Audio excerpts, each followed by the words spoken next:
غلامی کا خاتمہ۔ غلامی دور جدید میں ایک ناقابل تصور چیز بن چکی ہے، تاہم معلوم انسانی تاریخ میں یہ انسانی معاشروں کا ایک لازمی حصہ رہی ہے۔ ایک جدید تعلیم یافتہ شخص جب قرآن مجید میں غلامی کا ذکر دیکھتا ہے تو اسے سخت حیرت اور صدمہ ہوتا ہے۔ بہت سے لوگوں کے لیے یہ چیز اسلام کی حقانیت پر شبہ کا سبب بن جاتی ہے۔ جو لوگ اس حد تک نہیں جاتے ان کے ذہن میں بھی اس حوالے سے بہت سے سوالات پیدا ہو جاتے ہیں۔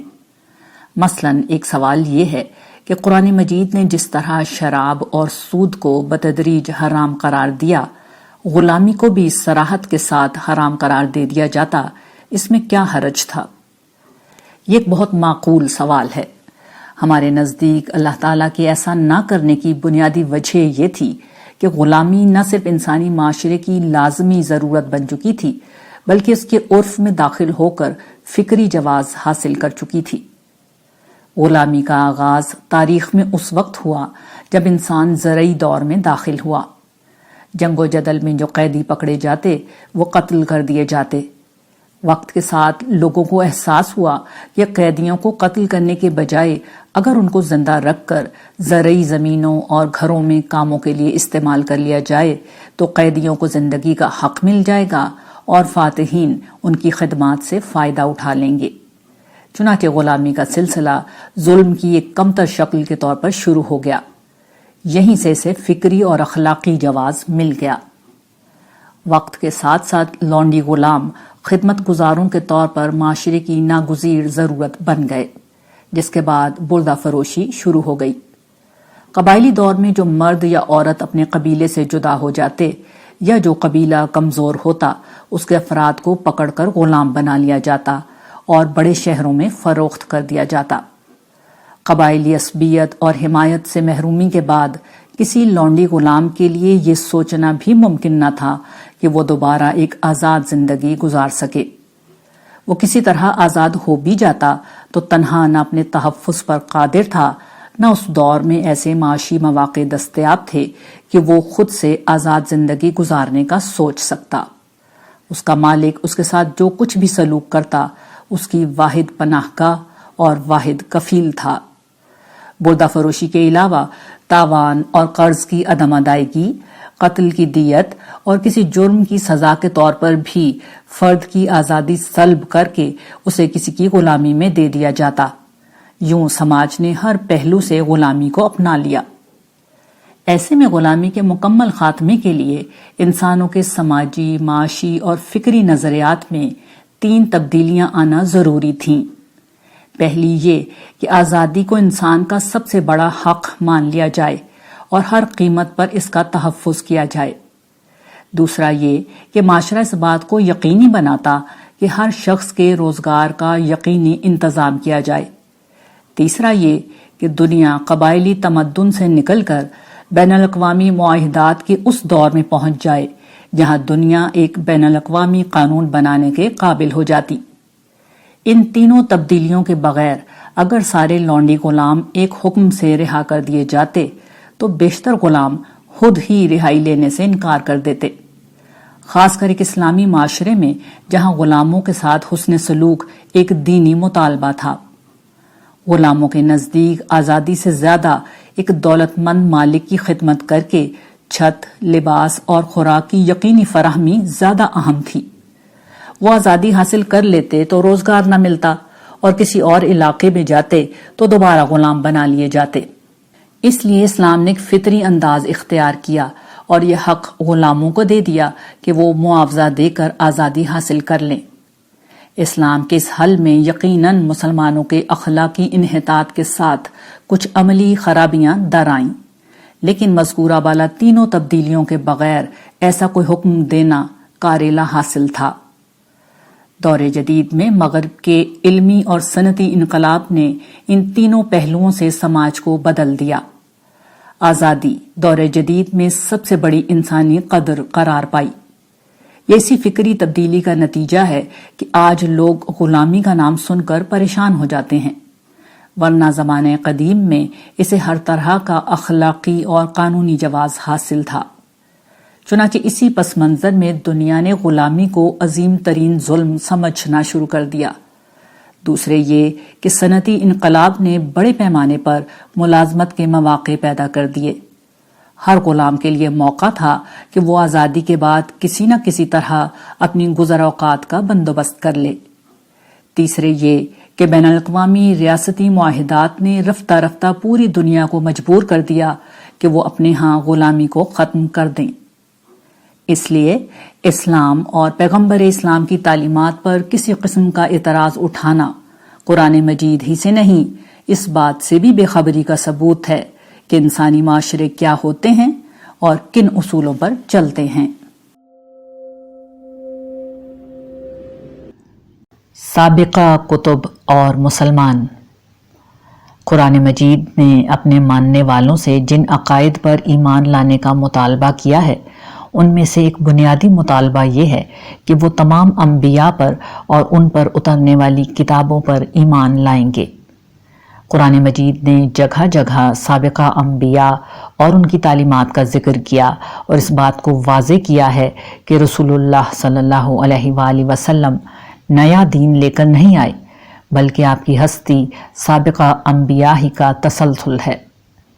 چنانچہ یہی سبب ہے کہ بالعموم مسلمان دیگر انبیاء کا بھی ادب و احترام کرتے ہیں۔ تاہم ان انبیاء کی کتابوں کے حوالے سے مسلمانوں میں ایک بڑی غلط فہمی عام ہو چکی ہے۔ وہ یہ کہ ان کتابوں میں جو کچھ ہے وہ غلط ہے، کیونکہ ان کتابوں میں مکمل تحریف ہو چکی ہے۔ حالانکہ تاریخی اور واقعاتی طور پر بس اتنی بات ٹھیک ہے کہ اہل کتاب نے اپنی کتابوں میں اصل تحریف رسول اللہ صلی اللہ علیہ وآلہ وسلم کی آمد کی پیش گوئیوں اور حضرت ابراہیم کے حرم کعبہ کے تعلق کے حوالے سے کی ہیں۔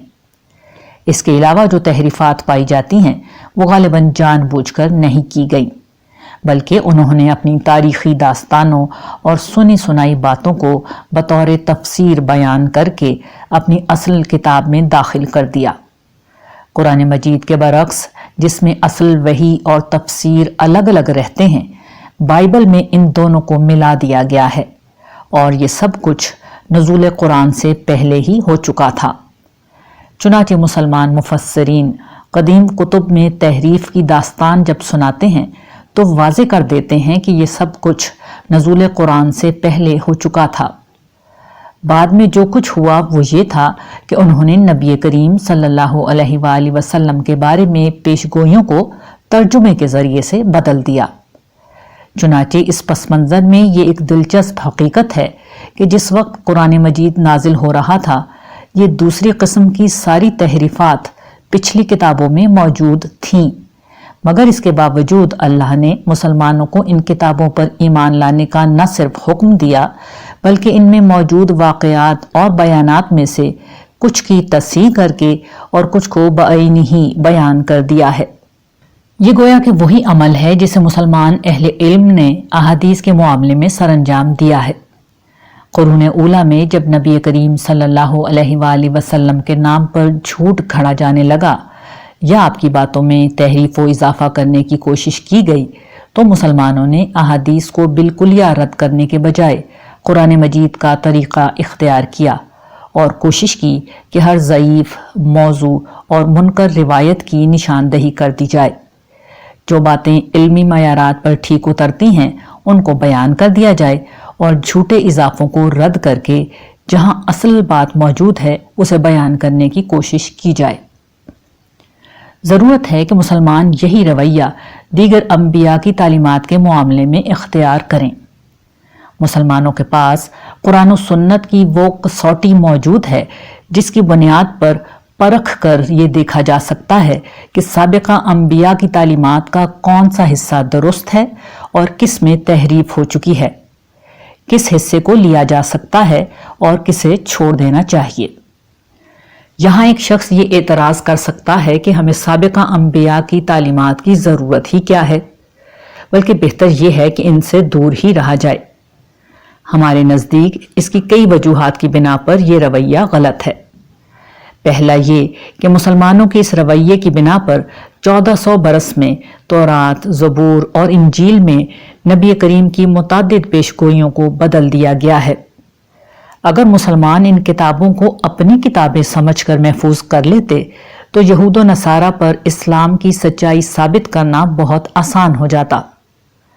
آج بھی کوشش کی جائے تو آپ کی کئی پیش گوئیوں کو کتب قدیم سے واضح کیا جا سکتا ہے جو ابھی تک سامنے نہیں آئی ہیں۔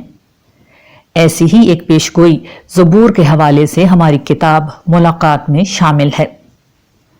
دوسرا یہ کہ یہ صرف شریعت محمدی ہے جس میں مسلمانوں پر لازم ہے کہ وہ آپ کے علاوہ کسی اور کی پیروی نہ کریں۔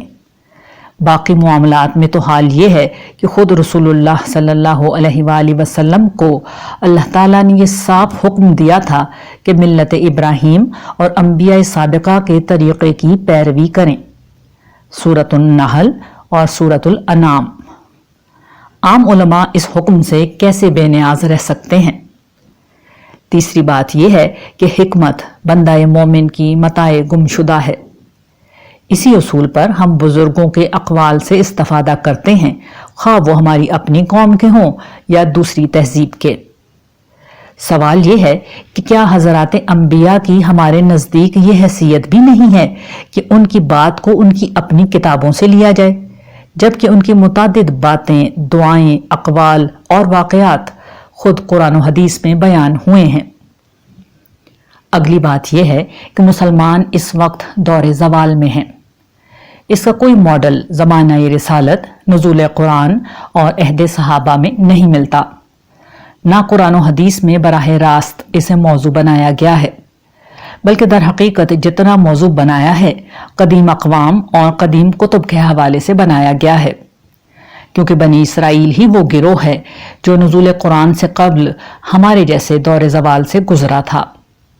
چنانچہ اس وقت ان کے انبیاء نے جو کچھ کہا اور جو کچھ سمجھایا اور جس کا اجمالی ذکر خود قرآن میں بھی آیا ہے، اس سے بڑھ کر اس وقت ہمارے لیے کوئی رہنمائی نہیں۔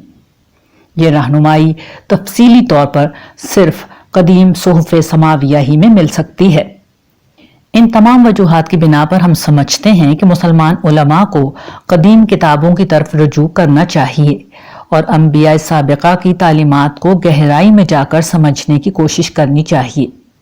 یہ بات طے ہے کہ اب ہم قرآن و حدیث کے ذخیرے سے محروم نہیں ہو سکتے، مگر ہم نے غفلت کا مظاہرہ کیا تو دیگر انبیاء کی تعلیمات میں جو انتہائی قیمتی مواد دعوتی اور تربیتی پہلو سے دستیاب ہے، اس سے ہم ضرور ہاتھ دھو بیٹھیں گے۔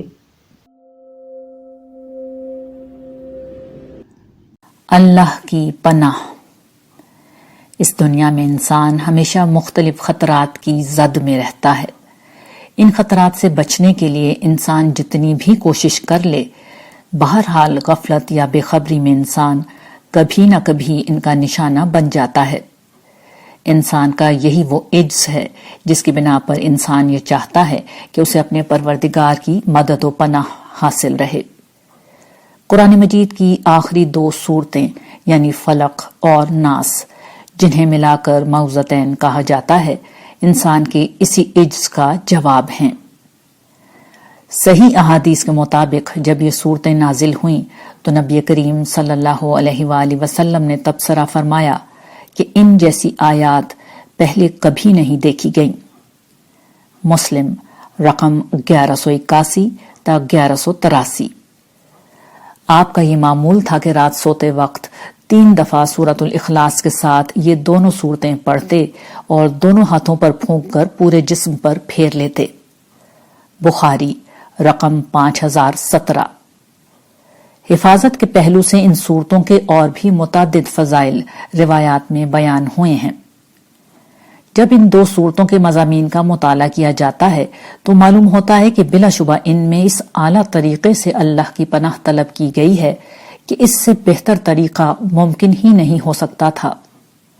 یہ حقیقت اس وقت اور واضح ہو جائے گی جب یہ بات سامنے رہے کہ انسانی شخصیت کے 2 پہلو ہوتے ہیں، ایک جسمانی اور دوسرا نفسیاتی۔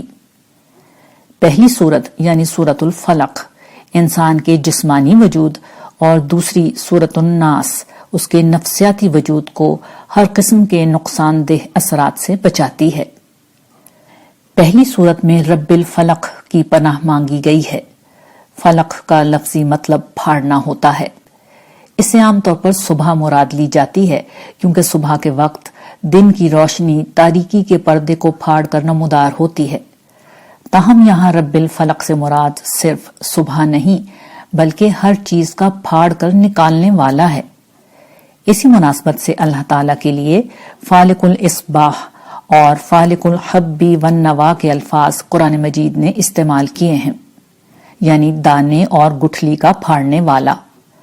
مراد اس سے تخلیق کرنا یا پیدا کرنا ہے، کیونکہ دنیا میں ہر چیز کسی نہ کسی چیز کا پردہ یا خول پھاڑ کر اس طرح نمودار ہوتی ہے کہ ایک وجود دوسرے وجود سے برآمد ہوتا ہوا صاف محسوس ہوتا ہے، جیسے تمام حیوانات رحم مادر یا انڈے سے اور نباتات گٹھلی اور دانے کو پھاڑ کر نمودار ہوتے ہیں، یا پھر جیسے صبح کی مثال گزری جو رات کا پردہ پھاڑ کر نکلتی ہے۔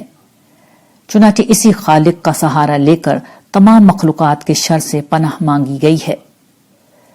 یہاں یہ سوال کیا جا سکتا ہے کہ یہاں اللہ تعالیٰ کو خالق کہنے کے بجائے رب الفلق کیوں کہا گیا؟ ہمارے نزدیک یہی وہ صفت ہے جس کا سمجھنا پناہ اور تحفظ کی حقیقی نوعیت کو واضح کر دیتا ہے۔ حقیقت یہ ہے کہ رب الفلق بول کر یہاں تخلیق کے اس مرحلہ آغاز کو سامنے کر دیا گیا ہے جب ایک وجود جسمانی طور پر کمزور ترین حالت میں ہوتا ہے۔ اپنی تخلیق کے ابتدائی مرحلے پر ہر مخلوق، چاہے حیوانات ہوں یا نباتات، انتہائی کمزور ہوتی ہے، مگر یہ رب الفلق ہی ہے جو اس کمزور وجود کا سہارا بنتا ہے۔ وہ ہر خطرے اور اندیشے سے اسے بچا کر وجود کامل بنا دیتا ہے۔ یوں صبح کی سفید دھاری دن کی روشنی میں ڈھل جاتی ہے، ناتواں بچہ مرد کامل بن جاتا ہے اور نرم و لطیف کومپل توانا درخت کا روپ دھار لیتی ہے۔ چنانچہ ایک بندہ مومن کو یہ سکھایا گیا ہے کہ اگر پناہ چاہنی ہے تو اسی رب الفلق کی چاہو جو ہر ناتواں کا سب سے بڑا سہارا ہے۔ تمام مخلوقات کے شر سے عمومی پناہ مانگنے کے بعد اس رب الفلق کی پناہ 3 ان مواقع پر مانگی گئی ہے جب انسان اپنی بے خبری کی بنا پر اپنے دفاع کے قابل بھی نہیں ہوتا۔ پہلی، رات کے اندھیرے میں، جب تاریکی کے ساتھ نیند کی بے ہوشی انسان کو ہر طرح کے خطرات، چاہے کیڑا کانٹا ہو یا چور ڈاکو، ان سب کے لیے آسان شکار بنا دیتی ہے۔ دوسری، جادو ٹونا کرنے والوں کے شر سے جو بے خبری میں انسان پر وار کرتے ہیں۔ اور تیسری، اس حاسد کے حسد سے جس کے دل کا حال انسان نہیں جان سکتا۔ یہ انسان کے جسمانی وجود کی حفاظت کا انتظام تھا۔ دوسری صورت یعنی صورت الناس انسان کے نفسیاتی وجود کا تحفظ کرتی ہے۔ اس تحفظ کی ضرورت دراصل اس وسوسہ انگیزی کے خلاف ہوتی ہے جو شیاطین جن و انس انسان کے دل و دماغ میں کرتے ہیں۔ انسان اس وسوسہ انگیزی، پروپیگنڈے، خیالات اور توہمات سے متاثر ہوتا ہے۔ یہ وسوسہ ڈالنے والے شیاطین، لیڈر اور ساتھی تو عام طور پر اپنا کام کر کے پیچھے ہو جاتے ہیں اور انسان ان کے اثر سے ایسے کام کرنے لگتا ہے جو اس کی دنیا اور آخرت دونوں کو نقصان پہنچا دیتے ہیں۔ وسوسہ انگیزی کا یہ فتنہ جسمانی ضرر سے اتنا زیادہ سنگین ہوتا ہے کہ رب الفلق کی ایک صفت کے برعکس یہاں اللہ کی 3 صفات یعنی انسانوں کے رب، بادشاہ اور معبود کی پناہ لینے کی تلقین کی گئی ہے۔ انسان زمانہ قدیم سے 3 طاقتور ہستیوں کی انہی 3 قسموں سے واقف رہا ہے جو اسے تحفظ دیتی رہی ہیں۔ وہ اگر غلام ہے تو اس کا مالک یا رب معاشرے کے دوسرے لوگوں سے، وہ رعایا ہے تو اس کا بادشاہ دوسرے ملکوں، قوموں اور بادشاہوں سے، اور بحیثیت ایک بندے کے اس کا معبود اسے ساری مخلوقات کے شر سے بچاتا رہا ہے۔ اللہ تعالیٰ ہی انسانوں کے اصل مالک، بادشاہ اور معبود ہیں۔ چنانچہ جب ان کی پناہ مانگی گئی تو ممکن ہی نہیں کہ وہ اپنے غلام، اپنی رعایا اور اپنے بندے کو بچانے نہ آئیں، اور جب وہ بچانے آ جائیں تو کسی کی کیا مجال کہ وہ اپنے شر سے ایسے غلام کو نقصان پہنچا سکے۔ جنت اور عزت نفس۔ دور جدید میں جہاں دیگر علوم و فنون پر بہت غیر معمولی کام ہوا ہے، وہیں وجود انسانی پر بھی ہر پہلو سے بہت غیر معمولی تحقیقی کام ہوا ہے۔ خاص کر انسانی شخصیت، نفسیات اور رویوں پر ہونے والے کام کے نتیجے میں ہماری معلومات بہت بڑھ چکی ہیں۔ انسانی نفسیات پر ہونے والے کام سے یہ بات نمایاں ہو کر سامنے آئی ہے کہ بنیادی انسانی ضروریات میں جس طرح کھانا اور پانی شامل ہے، اسی طرح عزت نفس بھی ایک بنیادی انسانی ضرورت ہے۔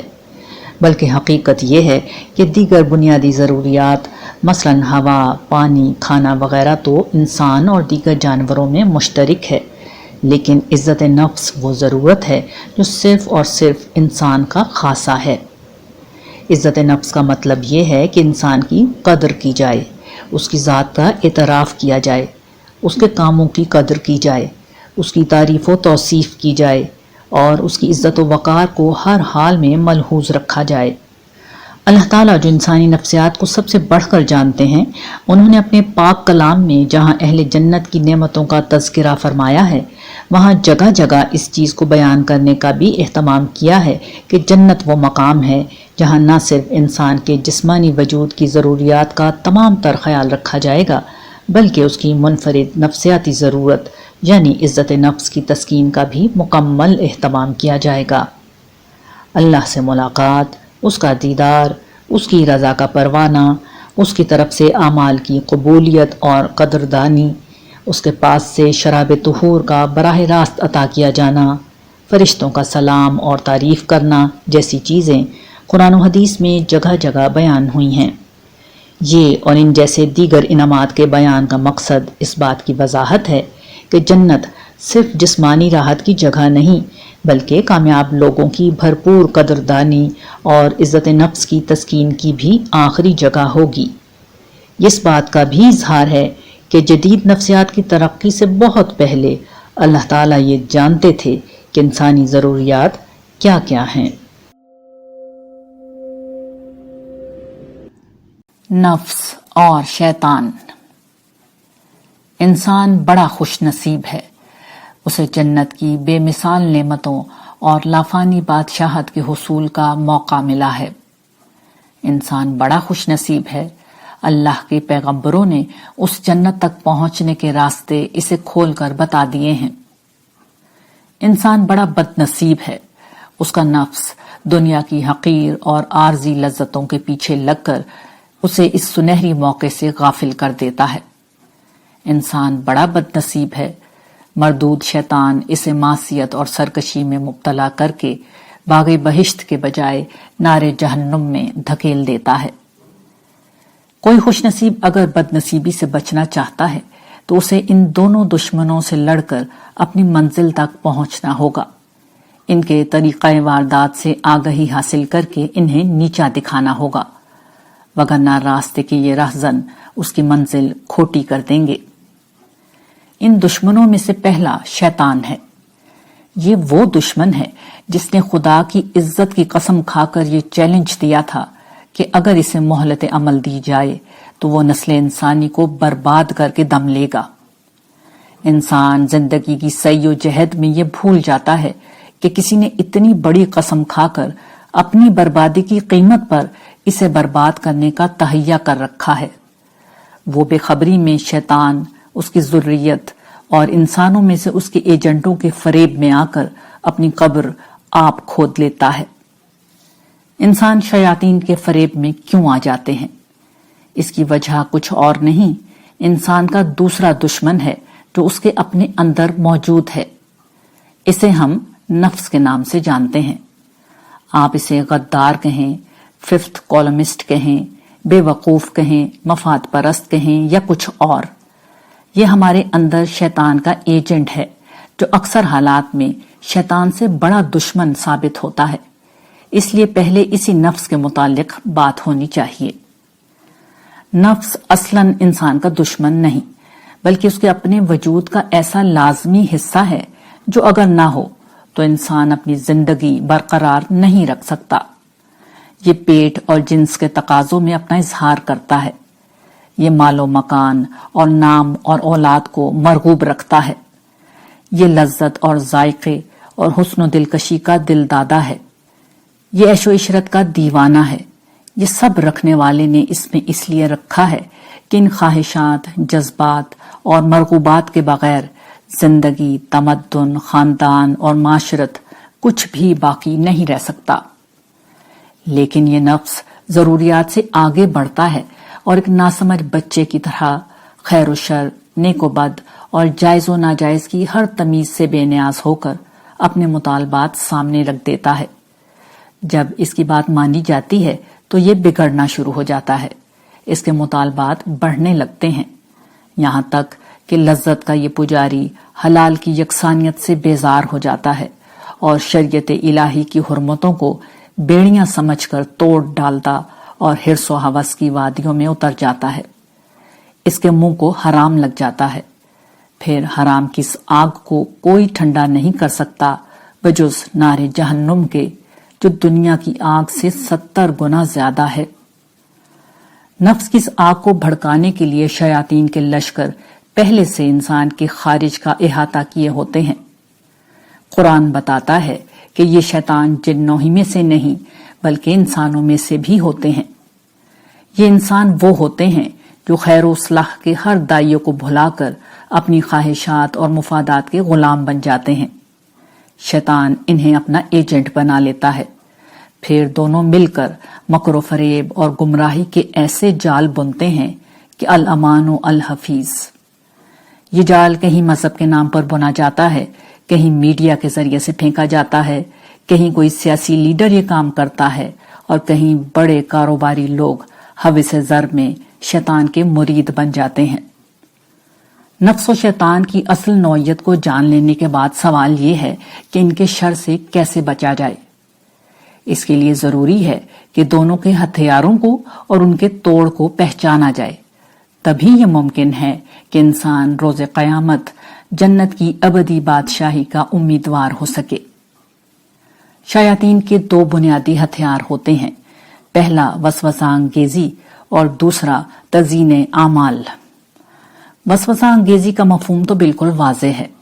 شیاطین جن دلوں میں خیالات ڈالتے ہیں، بار بار برائی کی طرف راغب کرتے ہیں، جبکہ شیاطین انس پروپیگنڈا، اشتہارات، دل فریب تقریروں، جذباتی نعروں، لچھے دار باتوں اور منطقی بحثوں سے لوگوں کو رام کرتے ہیں۔ شیاطین کا دوسرا ہتھیار تزیین اعمال ہے، یعنی یہ برائی کو کبھی برائی کی شکل میں پیش نہیں کرتے بلکہ تعویل کا رنگ چڑھا کر ہر گندگی کو پاکی، ہر خامی کو خوبی اور ہر بدصورتی کو حسن بنا کر پیش کرتے ہیں۔ انسان اپنے باپ آدم علیہ السلام کی طرح دھوکے میں آ کر ان کے پھندے میں پھنس جاتا ہے۔ آدم علیہ السلام کو تو ہدایت دینے والی خدا کی ذات تھی، اس لیے وہ شیطان کے فریب سے نکل گئے، مگر اولاد آدم زندگی بھر شر کو خیر سمجھ کر اس سے چمٹی رہتی ہے۔ قرآن و حدیث میں اللہ کے ذکر اور اس سے مدد مانگنے کو شیاطین کے مکر و فریب سے بچنے کا واحد راستہ بتایا گیا ہے۔ اللہ کا ذکر اس کے کسی اسم کی مالا چبنے کا نام نہیں، یہ اللہ کی صفات کی معرفت اور اس کی یاد میں جینے کا نام ہے۔ یہ ان غیبی حقائق کو ذہن میں تازہ رکھنے کا نام ہے جو مادی دنیا کی تگ و دو میں انسان فراموش کر دیتا ہے۔ یہ رب کائنات کی مدد و عافیت طلب کرنے کا نام ہے جو انسان کو برائی سے بچانے پر قادر ہے۔ ذکر و دعا میں جینے والا انسان کبھی شیطان کی وسوسہ انگیزی کا شکار نہیں ہوگا، اور اگر ہوگا تو فوراً پلٹ کر توبہ کر لے گا۔ ذکر و دعا کی اس قسم کا سب سے اعلیٰ نمونہ رسول اللہ صلی اللہ علیہ وآلہ وسلم کی دعاؤں کی شکل میں ہمارے پاس ہے۔ یہی وہ دعائیں ہیں جو انسان کو ذکر دوام کی لذت سے آشنا کرتی اور شیاطین کی وسوسہ انگیزی سے انسان کو محفوظ رکھتی ہیں۔ ذکر کی دوسری قسم جو تزیین اعمال کے شیطانی حربے سے بچاتی ہے وہ قرآن کی تلاوت ہے۔ قرآن صاف بتاتا ہے کہ جو شخص ذکر کی اس قسم سے غفلت کرتا ہے اس پر ایک شیطان مسلط ہو جاتا ہے، اور جو خدا کے ذکر سے اعراض کر لیتا ہے تو ہم اس پر ایک شیطان مسلط کر دیتے ہیں جو اس کا ساتھی بن جاتا ہے، اور وہ ان کو اللہ کی راہ سے روکتے ہیں اور یہ سمجھتے ہیں کہ ہم ہدایت پر ہیں، تو یہاں تک کہ جب یہ ہمارے پاس آئے گا تو کہے گا کہ کاش میرے اور تیرے درمیان مشرق کے دونوں کناروں کی دوری ہوتی، پس کیا ہی برا ساتھ ہوگا۔ اور جب کہ تم نے اپنے اوپر ظلم ڈھائے تو یہ چیز آج تم کو ذرا بھی نافع نہیں ہوگی کہ تم عذاب میں ایک دوسرے کے شریک ہو۔ سورہ الزخرف۔ قرآن نہ صرف حق و باطل میں انسان کو بالکل درست راستہ بتاتا ہے، بلکہ دین کی ترجیحات کے معاملے میں بھی انسان کو کبھی کسی غلطی میں مبتلا نہیں ہونے دیتا۔ چنانچہ قرآن کریم کو سوچ سمجھ کر اور تدبر سے پڑھنے والا شخص گناہ اور نیکی کی تفریق کو ہی اچھی طرح نہیں سمجھتا، بلکہ وہ نیکیوں کے معاملے میں بھی خوب جانتا ہے کہ کس نیکی کا کیا مقام ہوتا ہے۔